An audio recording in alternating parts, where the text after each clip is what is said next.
আসসালামু আলাইকুম, আমি সুলতানা ফ্রম সুলতানা স্ট্রিম। আজকে আমি চলে এসেছি আমার নানুর বাসায়। আর নানুর বাসায় এসেই আমার প্রথমে চোখ দিয়েছে আম গাছের উপর। তো চোখ যেতে দেরি, বাট আম গাছের কাছে আসতে আমার দেরি হয়নি। আমি আর আমার মামাতো বোন মিলে আম পাড়তে চলে এসেছি। প্রথমে আমার মামাতো বোন কয়েকটা আম পেড়ে নিয়েছে, তারপর আমি আম পাড়তে চলে এসেছি। এইভাবে আম পাড়তে অনেক ভালো লাগে আমার। আমাদের আম পাড়া দেখে নানু বলছিল আমগুলো বড় হয়ে গিয়েছে, অনেকগুলোতে পোকা ধরে গিয়েছে, তাই সবগুলো পেড়ে ফেলতে। তারপর নানু প্রসেসিং করে এগুলো পাকাবে। তো আরও খুশি, সবগুলো আম পাড়ছিলাম আমি আর আমার মামাতো বোন মিলে।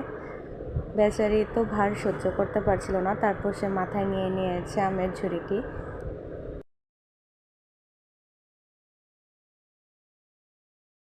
তারপর কিছু আমি আম্মুকে দিয়ে বললাম যে এগুলোকে ভর্তা করে দিতে। আম্মু তো গ্রেটার নিয়ে বসে গেছে আম ভর্তা করার জন্য। দেখে অনেক লোভ লাগছিল, মুখে পানি চলে এসেছে। গরমের মাঝে আম ভর্তা শরীরের জন্য অনেক ভালো। আমার তো ভালোই লাগে, কিন্তু আমি টক খেতে পারি না, আমি একটু মিষ্টি বেশি দিয়ে আমার আম ভর্তা খেতে হয়। এর মাঝে থেকে বৃষ্টি পড়া শুরু হয়ে গিয়েছে। আজকের ভিডিওটি এই পর্যন্তই। সবাই ভালো থাকবেন। আল্লাহ হাফেজ।